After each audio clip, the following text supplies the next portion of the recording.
There is this thing. Do you realize what is? There is this thing. Do you realize consciousness is affected? There is this thing on. There is this thing going on. Do you realize Our consciousness is affected. there is this thing going on? What is called The news brought to you live. Bonjour, bienvenue sur En Profondeur 90.3 FM, ckut.ca.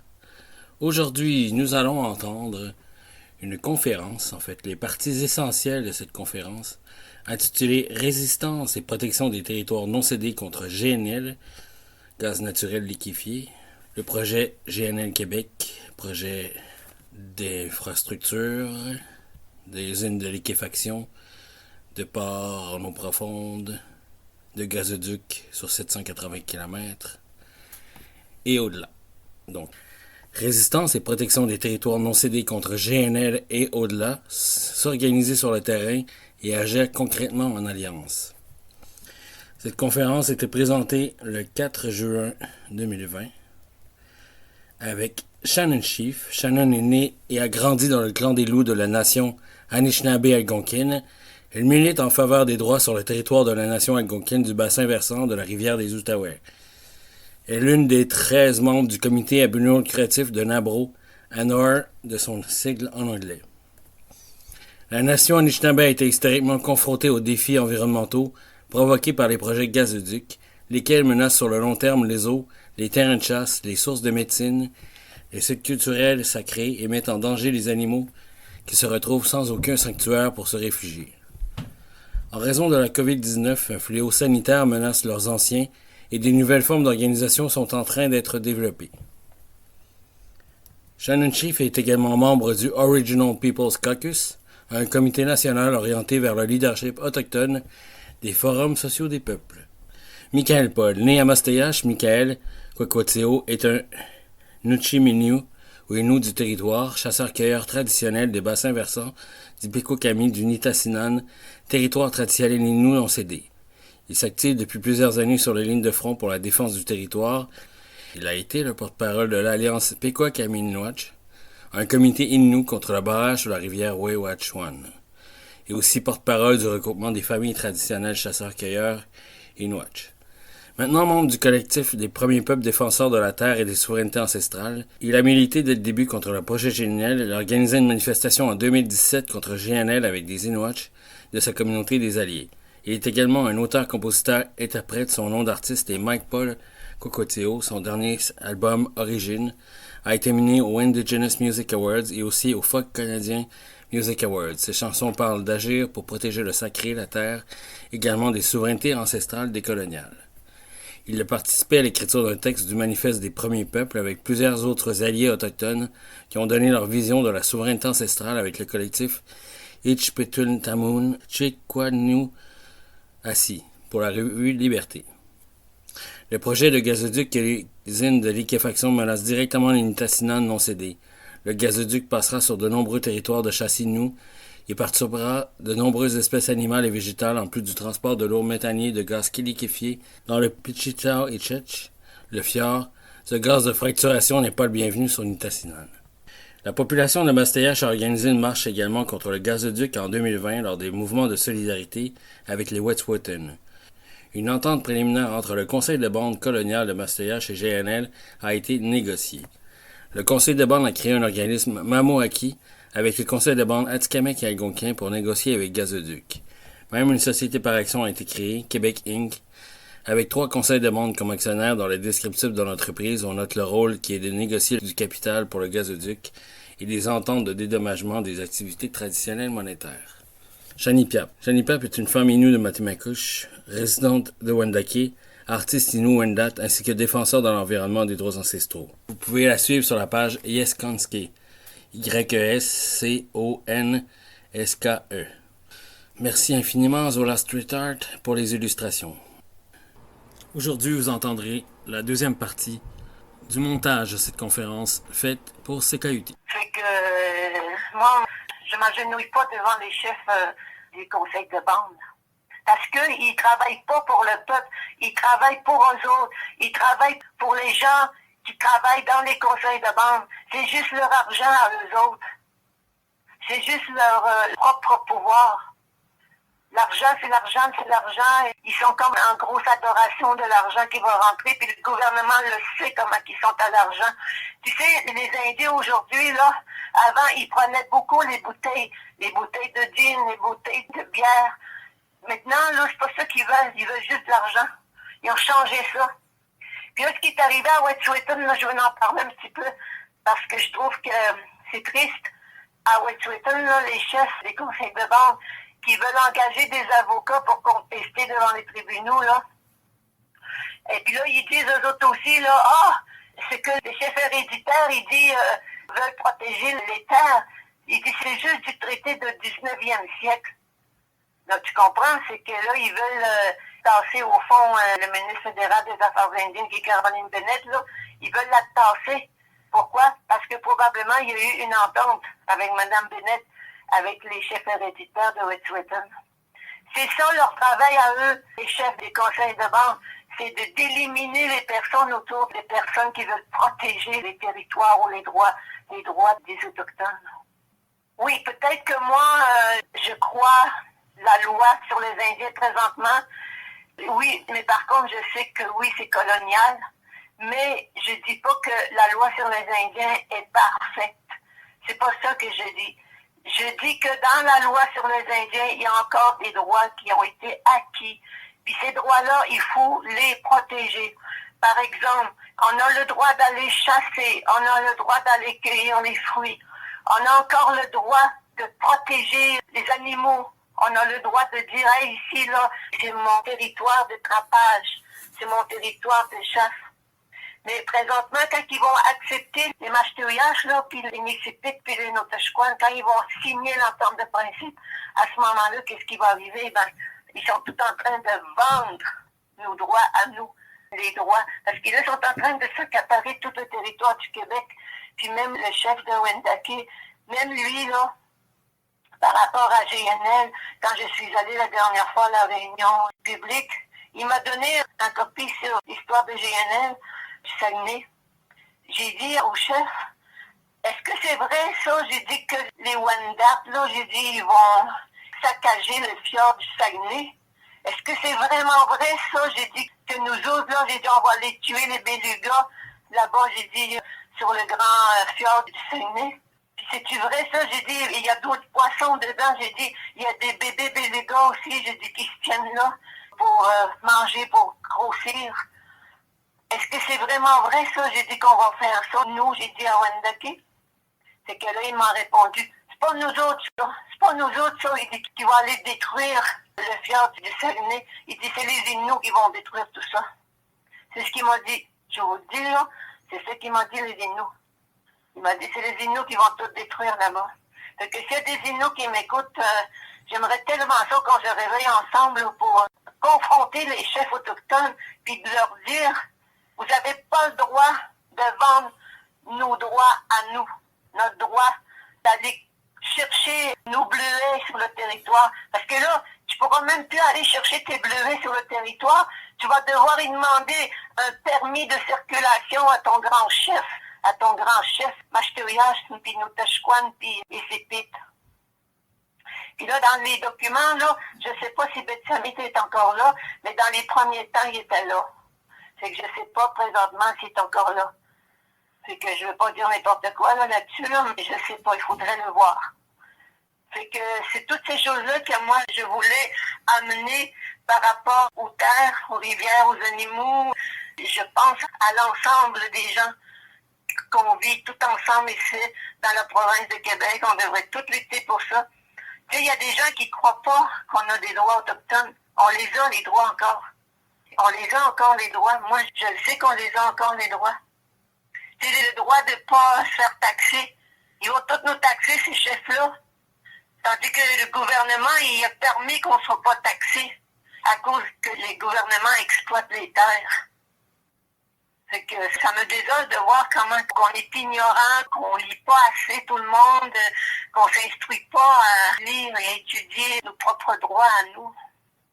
J'aurais aimé ça que même les avocats qui veulent protéger la nature travaillent avec nous autres. ou des gens qui veulent aller en droit. Je dirais ça des fois, que tout le monde, au fond, on s'objecte de briser les territoires des Indiens, parce qu'au fond, eux autres, là, les gouvernements ou les compagnies pétrolières, ils peuvent pas aller dans ces territoires-là s'ils savent encore qu'il existe ces droits-là. Les droits ancestraux, ils existent encore. Ils sont sous la loi sur les Indiens. Ils sont encore là. Je peux pas changer l'histoire. C'est comme ça depuis qu'ils sont ici. Plus de 400 ans, ou je sais pas qu'en 1800, peut-être que la loi des Indiens, c'est pas 400 ans, là, mais c'est depuis 1800 quelque chose. Il me semble que je vois 1860 dans ma tête. Là. 1876. Quand ils ont commencé à faire la loi sur les Indiens. Oui, à peu près.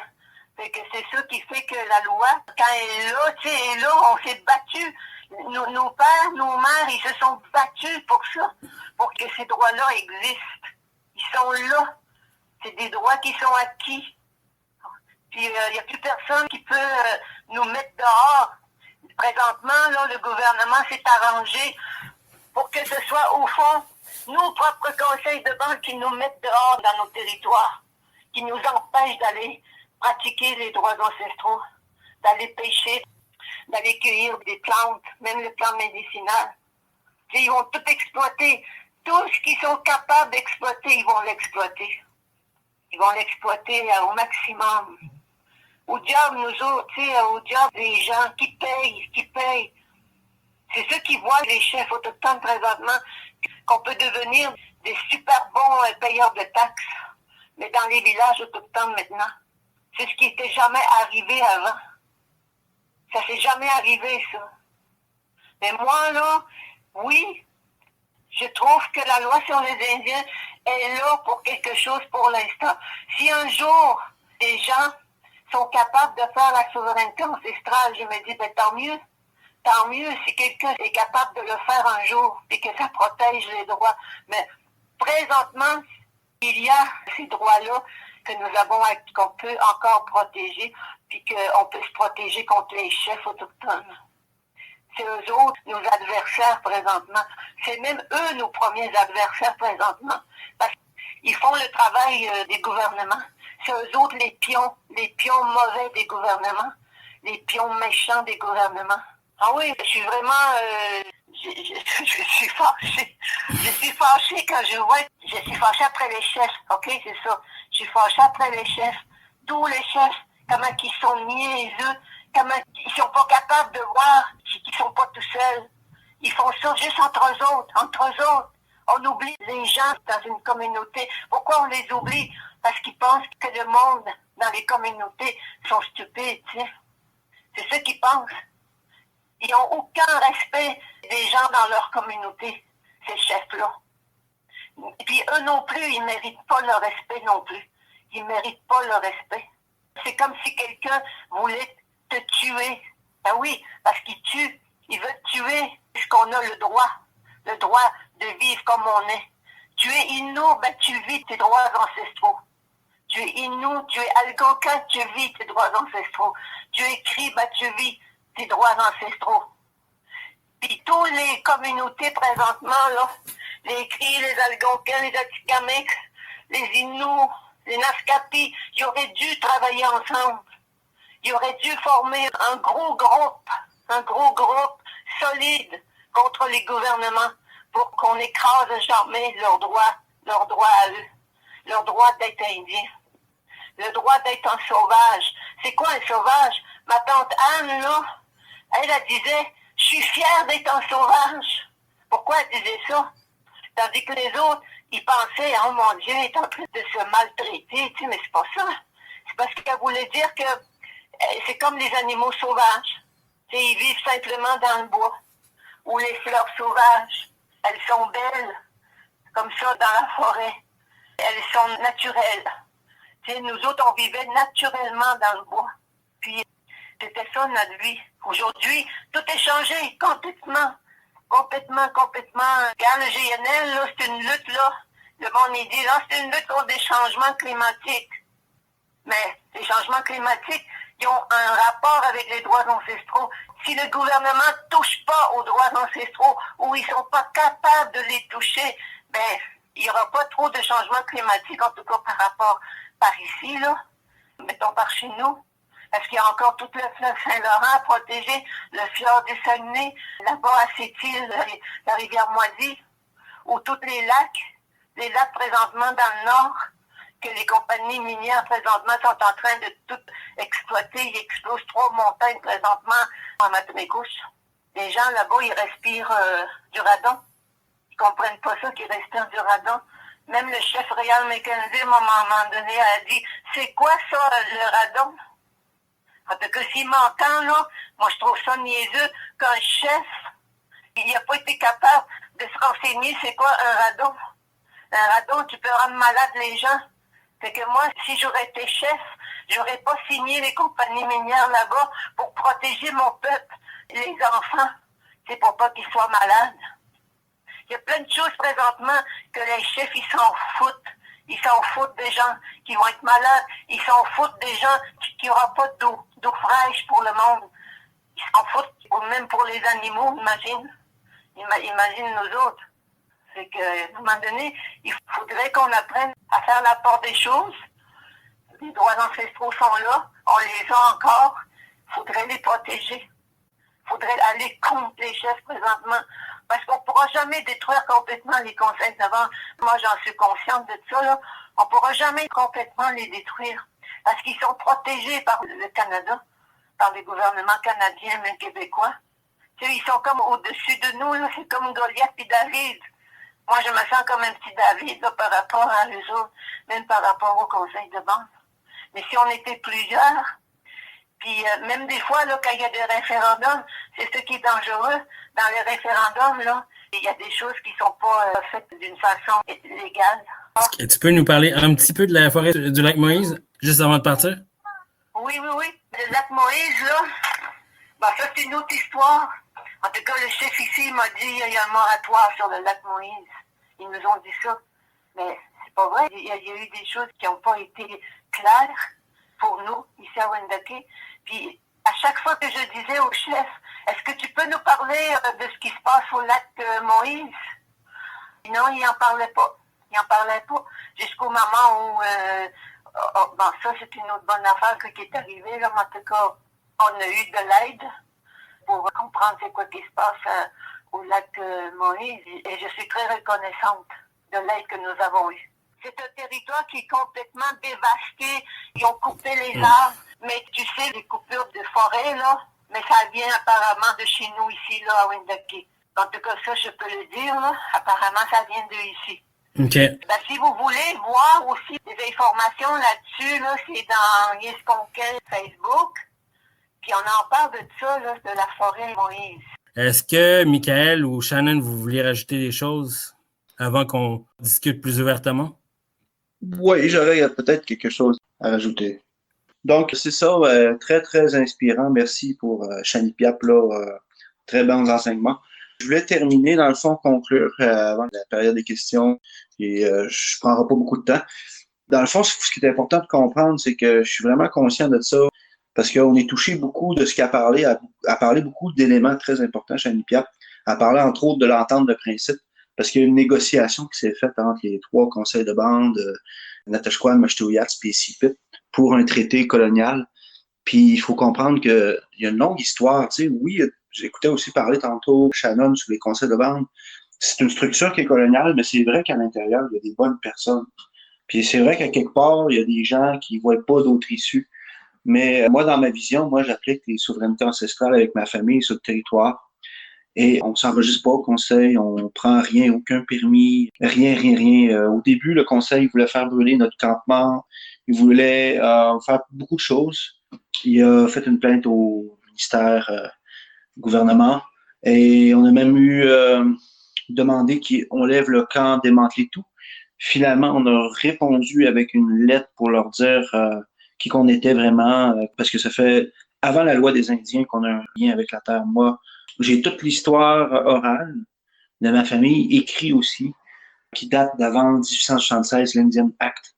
Donc, mes ancêtres occupaient déjà les territoires-là, puis s'organisent.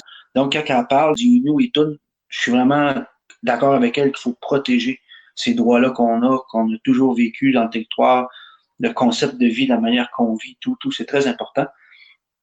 Puis là, ce que je voulais en venir, c'est que ce traité-là, ben, l'histoire de résistance qu'il y a entre l'imposition de la loi des Indiens de 1876 avec les conseils de bande coloniales, étatiques, versus les souverainetés ancestrales, les conseils traditionnels, c'est qu'il y a toujours eu, depuis l'instauration et l'imposition, moi et mes ancêtres ont été amenés de force à réserve alors qu'ils étaient là sur le territoire nomade, vivent de leur chasse, de leur pêche, de leur rituel. Puis ils ont été amenés de force, puis c'est là qu'ils ont vu la détérioration des territoires, les barrages, les coupes forestières, tout ce qui en a découlé, la destruction du territoire, la contamination des eaux, mercure, etc., et tout ça. Donc, les nombreux grands projets, sans compter en plus les nombreuses épidémies. Là, on sait qu'il y a une épidémie, mais on a tellement passé à travers d'épreuves, notre nation, le génocide, tout ça. Mais ces souverainetés-là sont toujours demeurées là, ces histoires-là sont toujours demeurées là, sont encore là aujourd'hui. Sont fortes encore, les enseignements, les savoirs, médecine traditionnelle, tout est là encore de notre façon, dans nos gouvernances ancestrales. Puis moi, je suis d'accord pour dire que il faudrait former un seul gouvernement ancestral, que ce soit avec les Anishinaabe, les Inuits, les Malécites. Parce que quand on parle de souche de langue linguistique algonquienne, Anishinaabe, quand on dit le concept « elle-nous », il-nous. Oui, les coloniaux nous ont divisés avec les réserves, ils ont nommé des noms, telle nation, Cri, telle nation, Montagnet. Mais à la base, tout le monde, on se comprenait. Si on prend la langue, on part du Nouveau-Brunswick. Quand je parle du Nouveau-Brunswick, là, même des États-Unis jusqu'à Boston, dans le sud, la côte est qu'on appelle, jusqu'à dans l'ouest, à Edmonton, dans ce coin-là, c'est la langue Anishinaabe, des Cris des plaines, des Ojibwe, des Anishinaabe, des Ilnous. Le concept, le mot Ilnou, El-nous, tu vas dire le mot El-nous du côté des Micmacs, ça veut dire un humain. Tu vas dire Ilnou du côté des Cris, ça veut vouloir dire la même chose, jusque dans l'ouest. Fait qu'on a le même dialecte. Fait que c'est ça que le gouvernement s'était forcé de faire, de nous diviser.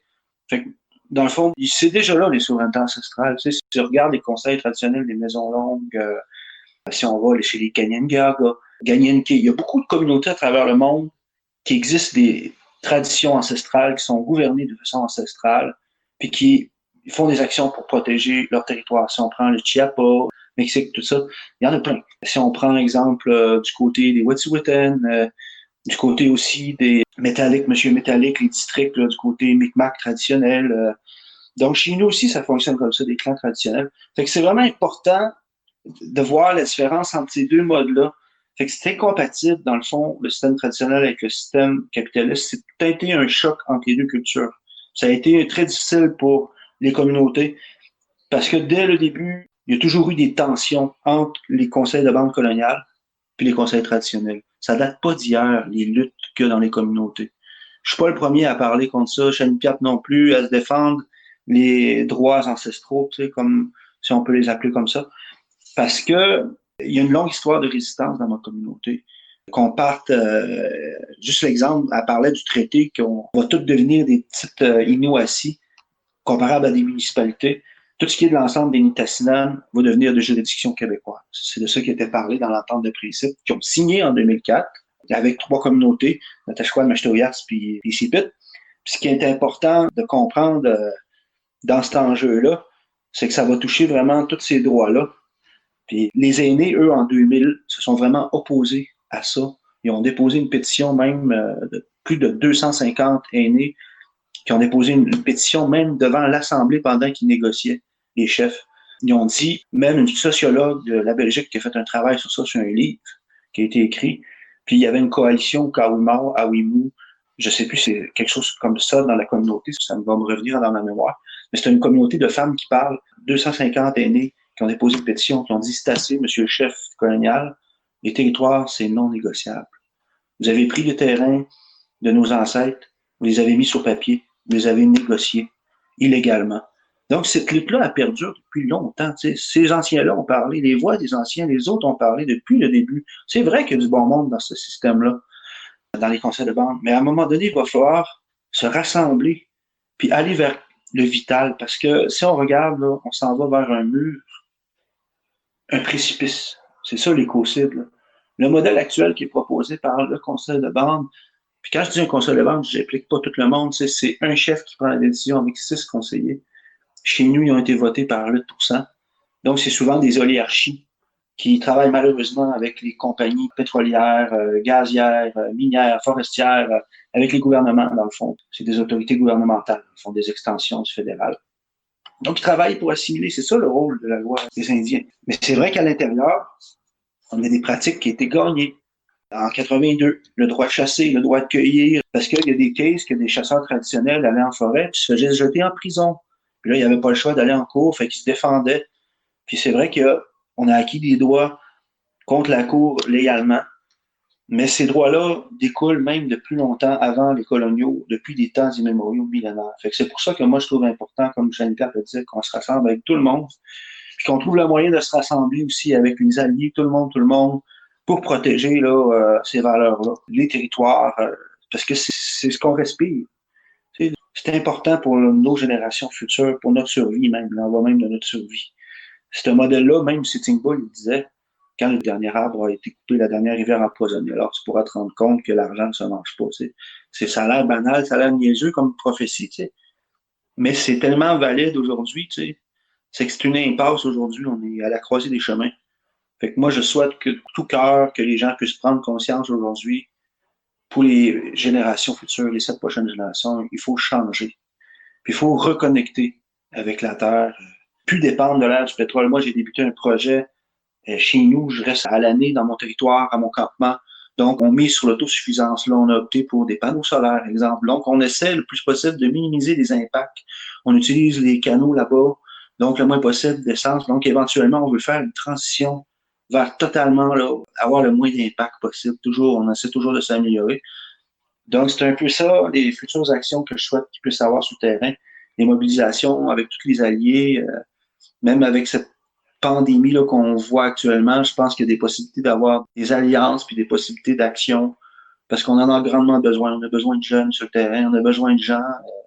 Puis je vous remercie d'avoir été à l'écoute. Je remercie tous les autres qui sont là. Merci, Shannon, est-ce que tu voulais ajouter quelque chose avant qu'on passe à la période de questions? Do you want to add something before we get to the discussion? Yep. I think a lot of the situation is different everywhere. We don't always have the great leaders as we kind of think like it's just different everywhere.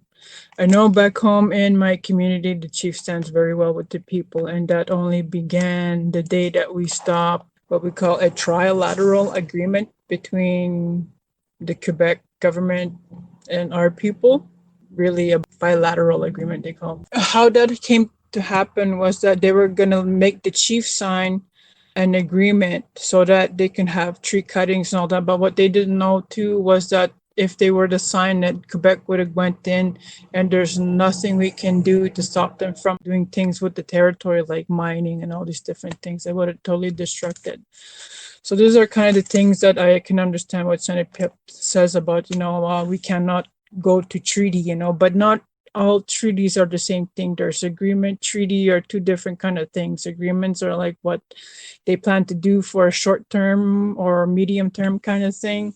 But a treaty is something more like also what has been that certain agreement since pre-contact or since, colonization or something like that. And we have to really kind of sit down and discuss more like what are the difference between, all these treaties, all these agreements and all that, so that people can understand and people don't have to no, it's not like this. It's like this kind of thing, like we're coming to a one page of understanding, which is so important right now. It will take so much time to bring understanding to our people. When she says that it's always the same people standing up, I see that, I get that. I've noticed that for a while. Back home, we do have more people willing to stand up when something happens, but they don't like to come like spaces like this, or they don't want to go to Montreal to speak and that kind of stuff, But they will go to stand with their chief, that kind of thing, because they don't let him stand alone anymore. When that happened, they were taking control of him more. And because he was by himself, he was afraid of the other people that were around him at the time. And so today, he's not for log cutting, as our people said, he's not for certain things that whatever our people would come up with, so he's listening to his people, but he tries very hard to listen to get our people to understand how the system works and so on, so he's always having meetings and all that. And I appreciate this kind of leadership where there's some honesty, where there's people are listening together, despite some areas where we're not very unified back home, so these are the most toughest challenge is trying to get our people to come to one mind, just as Shani Piep said. And that's where we're going to have to think about involving more youth to come to these spaces. So these are the last things that I wanted to put there. I do my part. I do my part to help, I'm a mother, I'm a very young grandmother. I want to go spend some time out in the land. I want to build a lodge. These are some things that are trying to go back to our ancestral ways, but also still doing some governance work or, with different nations. I talk with them, and we're trying to create a movement that'll involve our nations in that sense. And it's going to come to it, but different things that they can help in regards to the Gazoduc, ways that people can help out there to continue to help to keep things going is to keep connecting, you're building things that are regionally and all that, and keep distributing information about Gazoduc, even if it's just little flyers or so, and you put that in windows, cars, that kind of stuff, papers, make sure you have your gloves, that kind of thing. That way, people are not afraid to read things, This is what I mean by building your team, so that a lot of the information can keep going and we can keep our people on, thinking about this, that it's not good, and keep yourself on guard, because we never know when people can go out there and just build this pipeline while we're all at home kind of thing. And wherever people are, it would be good to kind of help each other out to see if any construction is being started in certain areas. I find if we keep having these kind of virtual chats, involve the youth, this is how we're going to pull people that are older, and interested, if we involve more youth into the virtual chats, because they're always interested what they have to say, and invite maybe some other times you can have environmentalists to have their say and their thoughts on the whole issue, because it's a perfect time. And you can also have doctors, just kind of following up to what the doctors were signing to not to build the pipeline, have them or one of them give us an understanding why they say those kind of letters. And also hanging information or posters, that kind of thing, in different towns, different parts of the places, just to keep all these things going, so we don't forget, the struggles that were before pre-pandemic. And I know there was an expedition that was supposed to start, that was being planned, but it gets complicated when you try to make an expedition, like a canoe expedition following the rivers. When you want too much people, then you're glorifying the whole thing and you forget what it's supposed to be meant for. So I think it's possible to actually start that soon, but keeping it down to a small minimal of people involved, and maybe just do some little rotations and so on. So that's some of the things I wanted to share personally. I know there'll be opportunities, and I hope this was a very informational evening, just to keep things afloat. So that's what I wanted to share. Miigwech for having me tonight, and that's it. Miigwech. Miigwech so much. Yep. How do you say miigwech so much? Like in Anishinaabe? Miigwech. C'est miigwech, yeah. C'est Yeah. miigwech. Vous écoutez toujours CKUT 90.3 FM, CKUT.ca. Vous écoutez la conférence Résistance contre GNL et au-delà. Avec Shannon Chief, Mike-Paul Kwakwateo ou Michael-Paul Kwakwateo et Shani Piep. Qu'est-ce que les Autochtones ils peuvent faire concrètement pour aider les personnes dans les communautés, pas les chefs de bande, mais les personnes comme toi, comme Michael, comme plein d'autres? Mais c'est que, tu vois, moi j'ai déjà beaucoup travaillé avec des environnementalistes et des écologistes. Puis ça a beaucoup marché, ça. C'est sûr qu'il faut y aller tout le temps, là, mais il faudrait que les Québécois, au fond, qui veulent travailler avec les Autochtones, comprennent les enjeux des droits sur les territoires pour les Autochtones. C'est ça que les gens qu'il faudrait qu'ils comprennent aussi. La plupart du monde, ils savent pas pourquoi nous, on se bat. On se bat pour le droit de vivre, qu'est-ce qu'on est comme peuple, mais aussi on se bat pour les territoires, mais en même temps, quand on se bat pour les territoires, c'est pour empêcher justement les compagnies forestières minières de rentrer dans les territoires. Puis en même temps, ben, les Québécois en bénéficient, parce que quand les territoires sont pas saccagés, ben, ils en profitent eux autres aussi, là. Fait qu'il faudrait qu'on travaille ensemble, oui, mais comment se rejoindre? Je sais pas comment qu'on pourrait se rejoindre. Moi, j'ai dit, en premier de tout, là, faudrait que les non-autochtones comprennent peut-être les droits des autochtones, comment c'est important. Michael, tu veux-tu rajouter quelque chose? Ah, c'était pas mal complet, je pense que c'était excellent. Mais c'est sûr que les premiers pas, oui, tout à fait bien d'accord avec ça, d'être conscient des enjeux, les réalités autochtones, puis aussi les conflits qu'il y a entre les conseils de bande, donc les groupes écologistes. Souvent, ils connaissent pas les enjeux, fait qu'ils vont les voir comme les conseils de bande, puis souvent, ben, les gens vont donner comme des discours, ça en croient, ils croient. Tu sais, ces gens-là, il n'y a pas nécessairement du mauvais monde dans ce monde-là, c'est qu'ils croient en cette vision-là, capitaliste, occidentale. Donc, c'est sûr qu'ils vont vendre leur salade, mon expression de parler. Fait que moi, respectueusement, ce que je dis, c'est que c'est bon d'aller voir les coucoums, les grands-mères, les grands-pères, les gens du peuple, de connaître l'histoire du territoire, puis les organisations qui travaillent en fait contre ce système-là colonial qui nous écrase.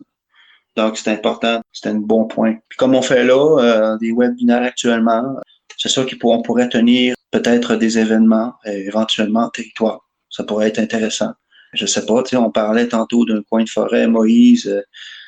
Tu sais, il y a des endroits dans le territoire qui sont tout le temps le fun pour des rassemblements. Donc, ça pourrait être pertinent. Sinon, voilà. Merci. Chinishkumtan. Inut e inuimet, tanawan de inut e inuimet.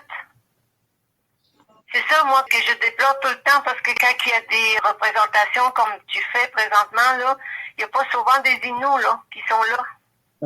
C'est l'absence des Inuits présentement qui fait qu'on n'est pas fort dans les communautés. Tu vois, je parle en Inuit, personne ne répond en Inuit.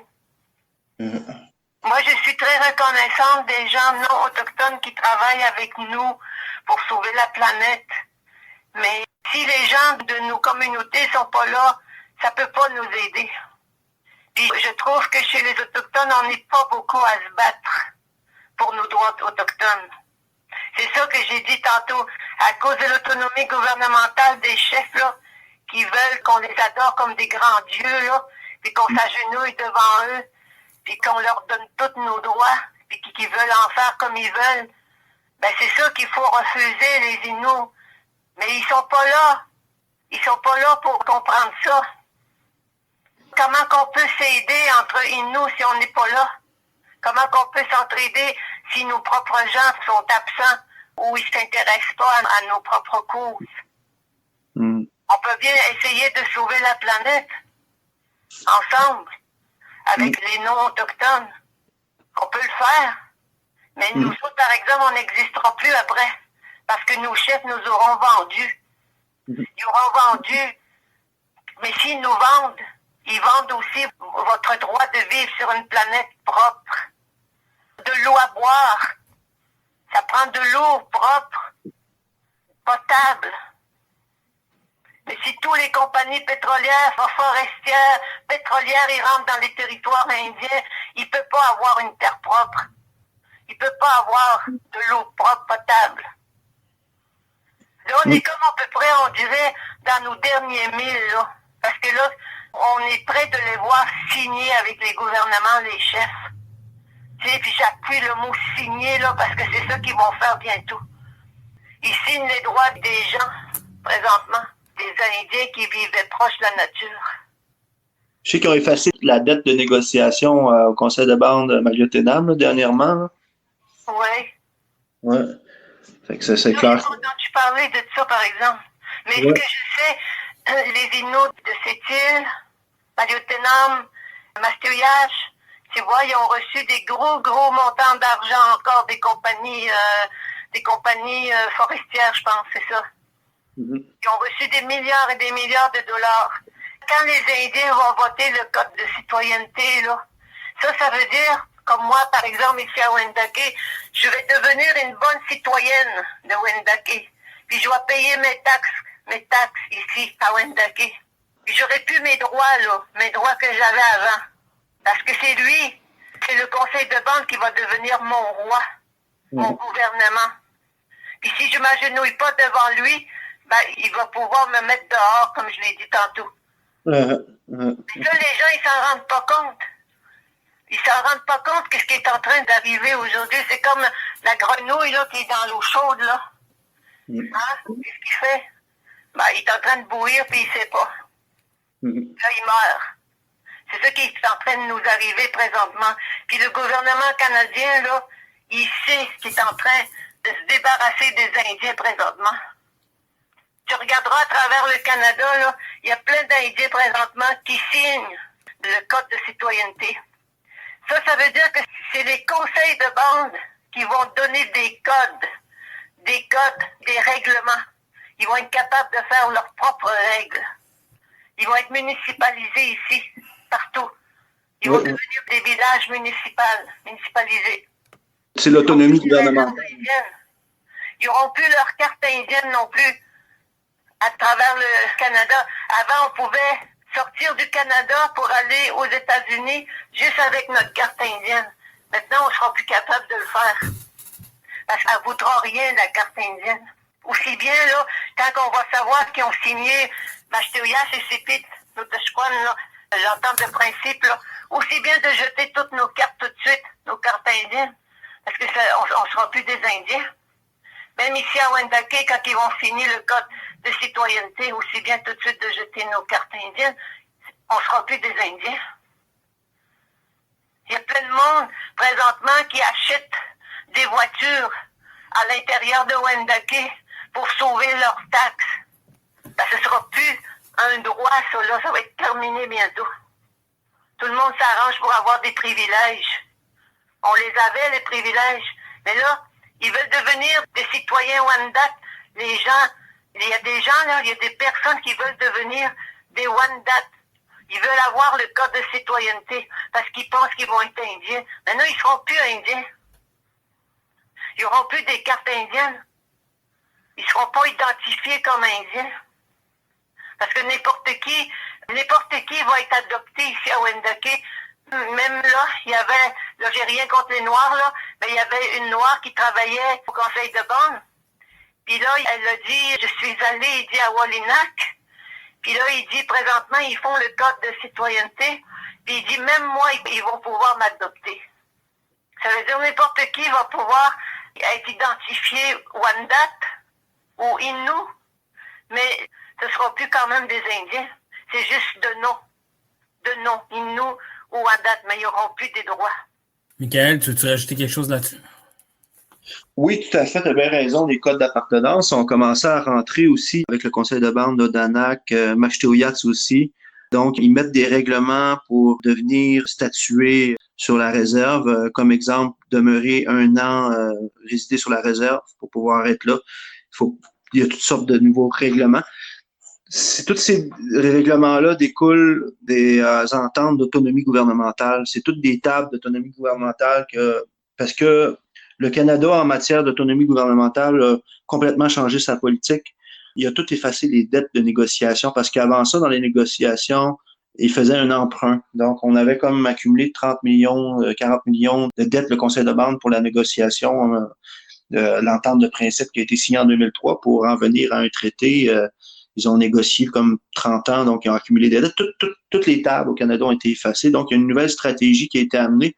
Puis la nouvelle stratégie, c'est vraiment du cas par cas, donc de plus en plus d'autonomie en fait par les conseils de bande qui vont se mettre à gérer autant les codes de citoyens que le côté civil, le côté aussi urbanisme, le côté de la santé, le côté des lois des policiers.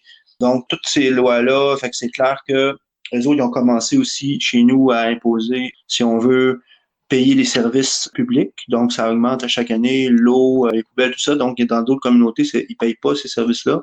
Normalement, dans la bande, c'est dédié au bien-être selon la loi des Indiens, des sauvages. Mais ce qui est comme pas le cas actuellement, ce qui va se passer avec tout ça.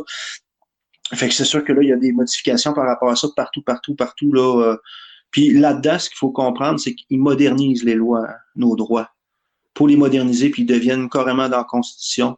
Puis ça devient comme tout le pouvoir vient au fédéral. Donc, toutes les terres, il n'y a plus de droit de veto, de décision. Tu sais, quand on parle de décision, ça va être l'exploitation, là, le free fall, tu sais, sur les territoires. Oublie ça, là, tu sais. En échange, ben, c'est qu'ils ont un gouvernement local, comme tu disais, Inuassi, qui devient municipal, donc ils deviennent comme, ils décident tout, là, deviennent des petits rois, là. Donc, ils vont se payer leur gouvernement avec des taxes et tout ça. Fait que ça fait partie là, de leur stratégie. Fait que toute cette nouvelle loi-là découle aussi de 2005 parce que toutes ces autonomies-là qui sont en train de faire, les codes de citoyenneté et tout, la loi sur la gestion financière aussi, qui est très importante parce que cette loi sur la gestion financière-là découle de 2005 de Harper. Puis c'est une loi qui est ultra-coloniale, donc qui emprunte un montant d'argent à l'organisme qui s'appelle First Nation Management Board, qui a été créé en 2005, un organisme à but non lucratif par le gouvernement Harper. Puis il a mandaté des pétroliers, des lobbyistes pétroliers autochtones qui travaillent déjà dans l'industrie pétrolière pour coacher toutes les Premières Nations à s'autodéterminer pour parvenir à moderniser les droits, à atteindre l'autonomie, une plus grande autonomie, pour pouvoir emprunter à des faibles taux de 3%, comparables aux banques, à toute institution canadienne. Puis quand on lit dans leur site Internet, c'est eux qui coachent ça actuellement, First Nation Management Board, qui donne des formations pour que les communautés soient autonomes partout au Canada avec ces modèles-là d'autonomie gouvernementale. Ils rendent des codes de citoyenneté d'appartenance, ils rendent des codes de développement économique, des codes de gouvernance, des lois, des règlements. Tu vas prendre un permis pour aller pêcher, tu vas prendre... Dans le fond, tu deviens carrément comme un Québécois, là, réglementé avec les lois. Fait que c'est un peu ça, là, c'est raison dans ce côté-là. Là. C'est ça qui se passe actuellement. Ça va être un gros enjeu. Puis c'est beaucoup énoncé aussi par plusieurs. Là, Puis questionnant le nombre, chez nous, on a une cause que mon cousin, nous autres, on est un clan familial, la famille Paul, c'est une très grosse famille. Moi, je vais parler pour ma famille à moi. On est 4-5, on est 5 chez nous. Mon cousin sont une dizaine. Donc, on est 2 clans impliqués les souverainetés ancestrales dans le territoire, mais il y a plusieurs autres aussi qui sont opposés, puis qui s'organisent aussi. Mais il faut comprendre que lui a été accusé, mon cousin, d'une cause de chasse. Il chassait comme en territoire du côté des Abénakis. Et les gardes-chasse lui ont donné 2 tickets là, très élevées, une somme assez élevée. Et il l'accusait comme coupable là, au criminel là, d'avoir chassé, pratiqué son rituel. Lui a contesté ça. Finalement, la Cour a abandonné les charges parce qu'il y a une étude qui a été faite par Eric Tisdale-Pouliot, là, un spécialiste qui est parenté avec nous là, du côté des Neptunes. Il a fait la généalogie au complet de la famille. Puis il s'est rendu compte que mon cousin, l'accusé, en fait, de par sa mère, il est Innu, enregistré dans la bande de Mashteuiats. Mais du côté de la famille des Paul, on est recensé Abénaki, on est des Abénakis. Donc, la Cour a décidé de retirer ses charges par rapport à ça, puis a décidé de tout abandonner. Il ne voulait pas non plus créer de jurisprudence, parce qu'il y a un traité d'Oswegatchie qui était reconnu, qui reconnaissait qu'on pouvait pratiquer nos rituels, nos droits ancestraux selon nos valeurs, les connaissances qui ont été apprises de sa part. Lui, c'était par du côté de sa famille, qu'ils ont appris à faire des rituels, des chasses traditionnelles. Donc, cette lutte-là est là. Là, ils ont abandonné les charges. Mais tout ça pour dire qu'il y a une faille dans le système, dans le fond. Si on regarde avec les Wet'suwet'en, oui, mais quand on regarde habituellement, c'est tout le temps les conseils de bande qui s'entendent en premier. Mais là, pour la première fois, peut-être d'autres cas, là, mais ils parviennent comme à avoir une entente en dehors des conseils de bande. On ne connaît pas les détails de l'entente, rien. Je ne vais pas trop me prononcer trop rapidement. Je vais attendre vraiment de voir les détails de cette entente-là, mais c'est déjà mieux que s'entendre avec un conseil, en tout cas, ça c'est certain. Puis c'est une gouvernance traditionnelle. Fait que c'est ça que je trouve cool là-dedans quand même. Il y a une force. Les chefs des conseils de bande, apparemment, ils veulent aller justement contre l'entente qu'il y a eu là, avec les Wet'suwet'en, là, avec les chefs héréditaires. Apparemment que les chefs des conseils de bande veulent aller contre l'entente qu'il y a eu. Oui, ils sont contre, se sont prononcés contre l'entente. Ils étaient, ils allaient en cours. Oui. Oui. Moi, je voudrais ajouter une chose par rapport à moi, là, à Matagouche. Par rapport aux cris puis aux Naskapi, présentement, là, la plupart des Inuits à Matagouche, ils savent même pas que les cris puis les Naskapi ont vendu leur terre. Puis quand je leur en parle, là, ils sont tous surpris.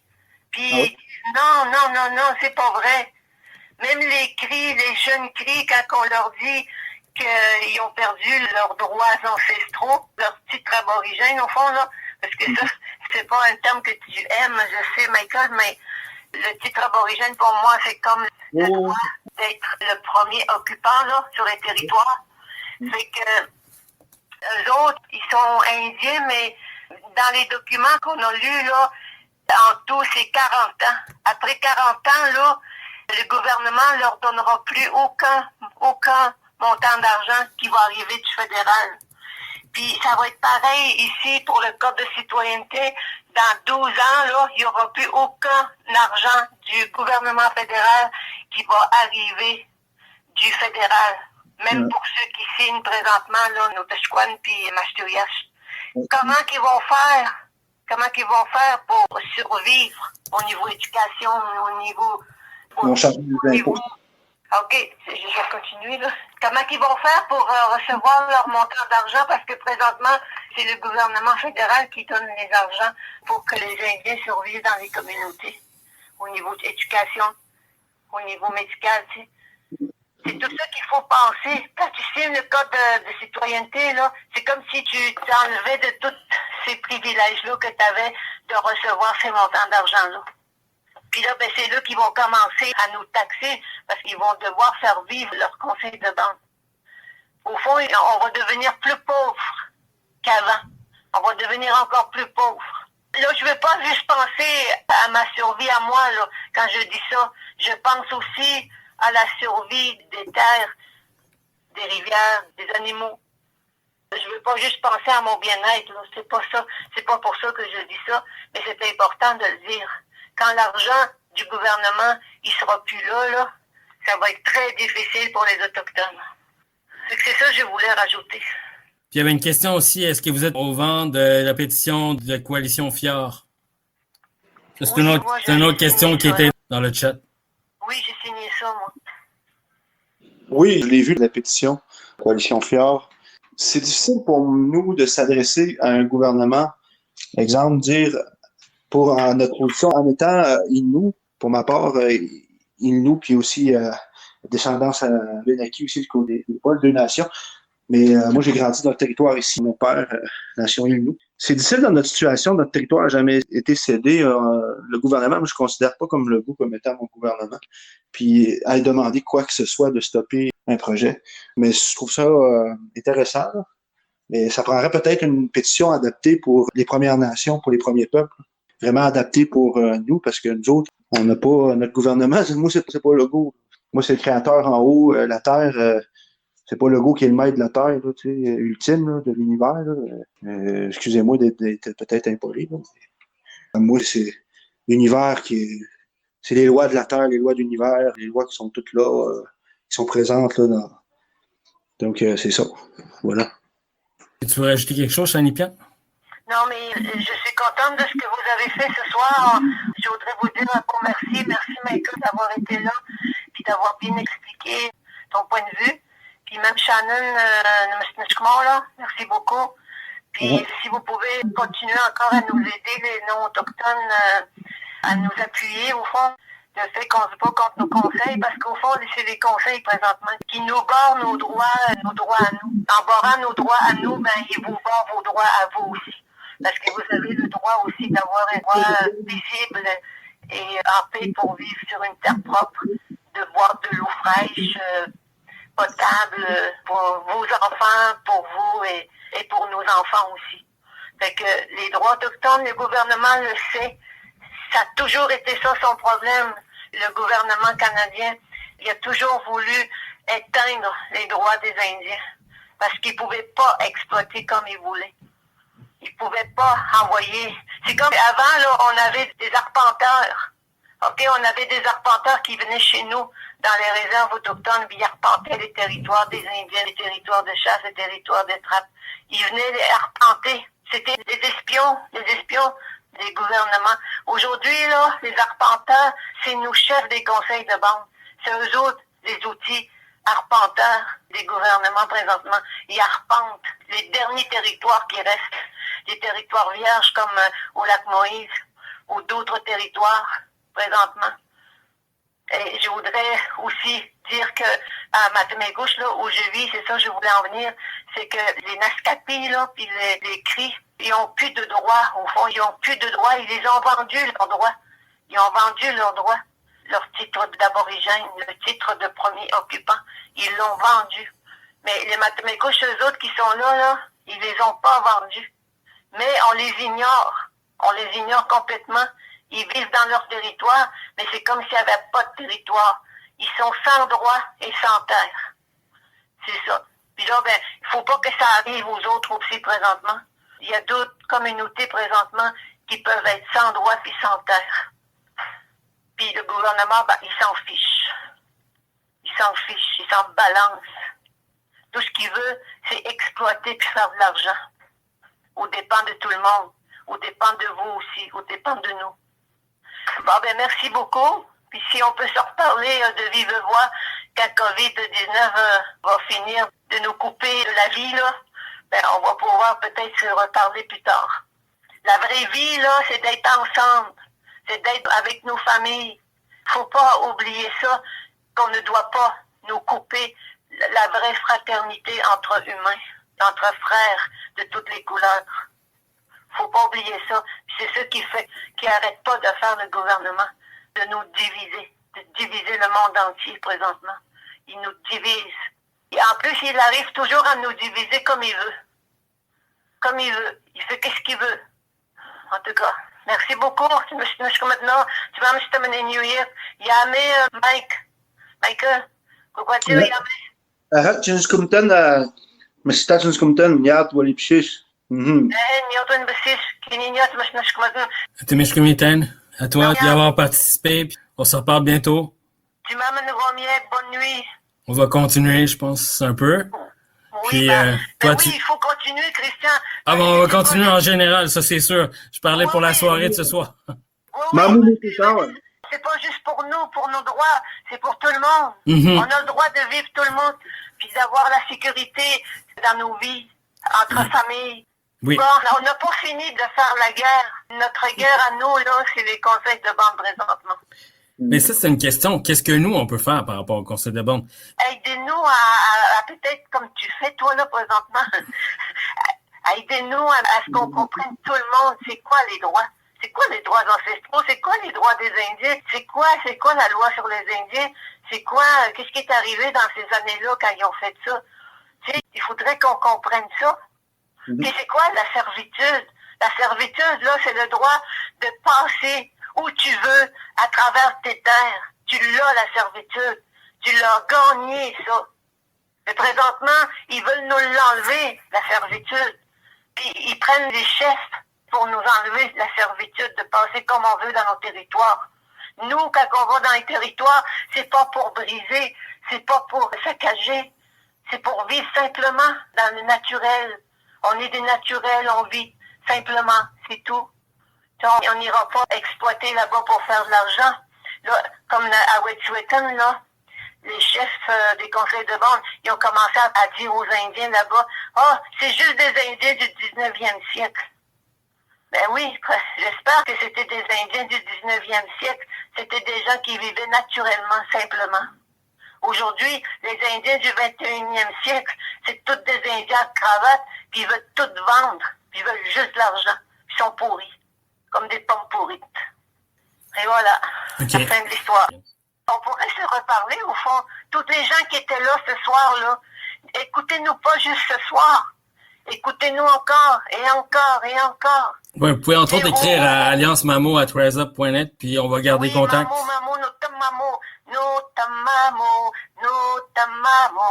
C'est ce qui complète l'émission En profondeur pour le 20 juillet 2020.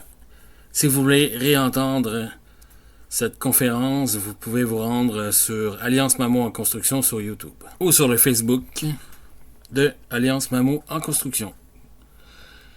Vous écoutez toujours CKUT 90.3 FM, CKUT.ca. Vous écouterez maintenant les dernières minutes retenues pour ce montage spécial de cette conférence intitulée Résistance et protection des territoires non cédés contre GNL et au-delà, s'organiser sur le terrain et agir concrètement en alliance. Avec Shannon Chief, Michael Paul Kwakwateo et Shani Piap. Ouais, vous pouvez entre autres écrire à alliancemamo@riseup.net puis on va garder contact. Mammo,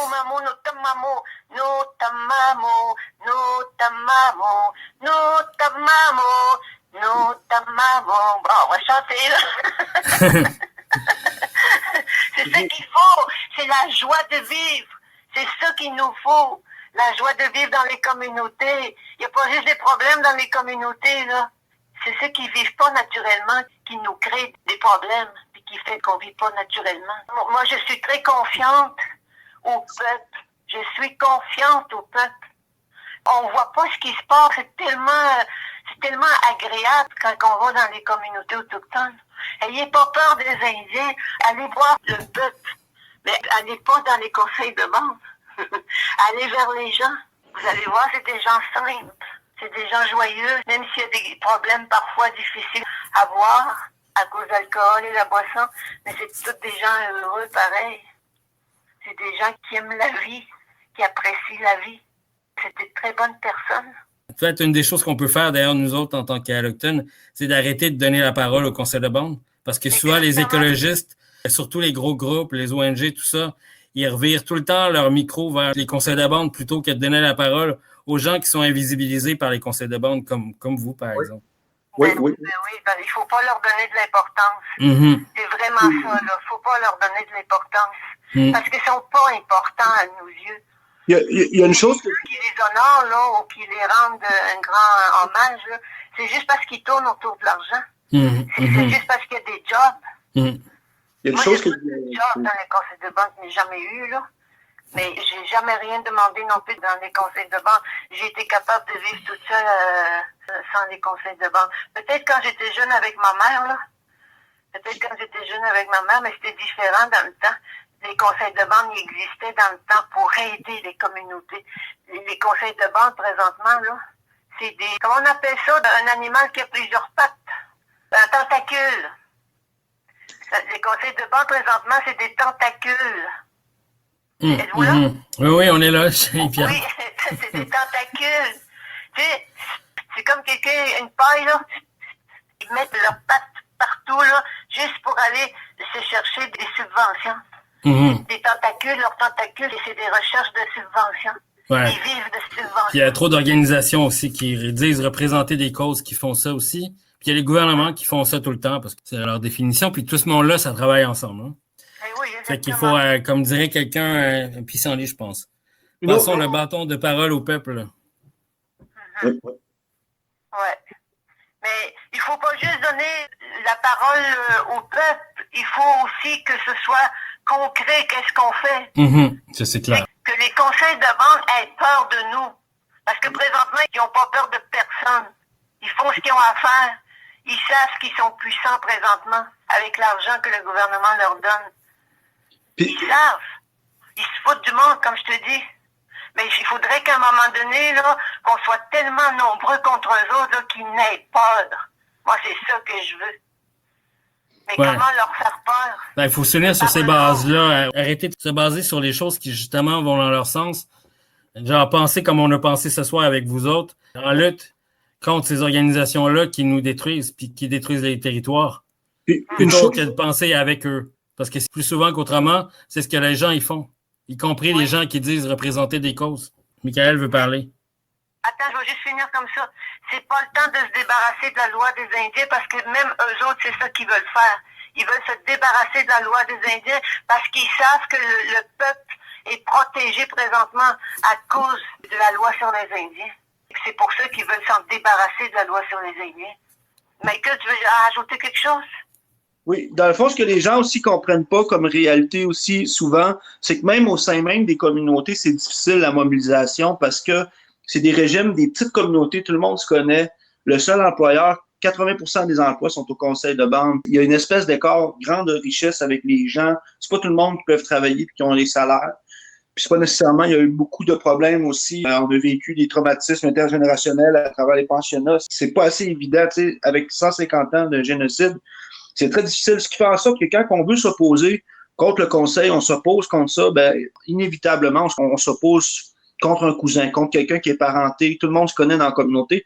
Puis ce qui est malheureux dans ce système-là, c'est que le conseil de bande impose un régime autoritaire, de sorte que des gens qui vont critiquer ou parler ou proposer autre chose, tu sais, il n'y a pas en tant que tel un système opposé à eux. Tu sais, dans tout gouvernement ou ailleurs, il y a des systèmes d'opposition, mais nous autres, ils ne nous le permettent même pas. Puis des gens qui vont les critiquer, qui vont parler, là, ils vont se faire barrer à vie, là. Ils n'auront plus rien du conseil. Moi, je me suis fait expulser quasiment de je te dis, c'est, en tout cas, tu sais, c'est plein d'affaires, plein d'histoires que des gens ont vécues. Ils ont perdu le job, ils ont perdu tout. Fait que ça devient comme des régimes autoritaires. Ils ont le contrôle sur les jobs, ils ont le contrôle sur l'argent, sur tout. Fait que les gens, tu sais... Oui, moi aussi, j'ai des amis qui travaillent au conseil de bande, là, puis qui ont peur pour leur job. C'est un système qui est malsain, tu sais, qui est vraiment autoritaire, puis normalement, ils osent appeler ça une démocratie, tu sais, que ça vient du peuple, tu sais, ça a été voté par 23% chez nous, mettons, tu sais. Au niveau, c'est minoritaire, tu sais. Puis on s'entend que c'est vraiment malsain, tu sais. Normalement, quand on propose d'autres choses, tu sais, nous autres, on explique des choses, quand même dans le respect. Tu sais, c'est même pas possible des communautés. On se fait diffamer, on se fait accuser des médias, on se fait accuser partout. C'est vraiment une lutte qui est quand même pas de tout repos pour les militants là, qui luttent dans ce milieu-là. Puis, tu sais... Ah oui, je sais, ils pourraient même nous envoyer une mise en demeure, tu sais. Oui. Mais il y a tout le temps eu des résistants quand même. Puis, il va tout le temps en avoir. Puis, il y a une longue histoire de résistance, en tout cas, dans ma communauté chez nous. Là. Pour la coalition militaire. À ce moment-là, là, vous disiez tantôt comment qu'on peut vous aider. Si jamais ils nous envoient une mise en demeure, ben, il faudrait trouver quelqu'un qui va nous aider, là. Oui. Ouais. Comment qu'on pourra nous aider, je sais pas. Les avocats dans la communauté. Oui, on a quand même quelques amis qui sont avocats. Oui. Cool. En tout cas, c'est une grosse bataille. Oui, ouais, c'est une grosse bataille, c'est clair. Hey, M. Legault, il commence à dire à un moment donné, hey, il dit, l'exploitation du fjord au Saguenay, il dit, ça va être une bonne affaire pour le climat, pour le changement de climat. Mais dans quelle planète qu'il vit, lui, là?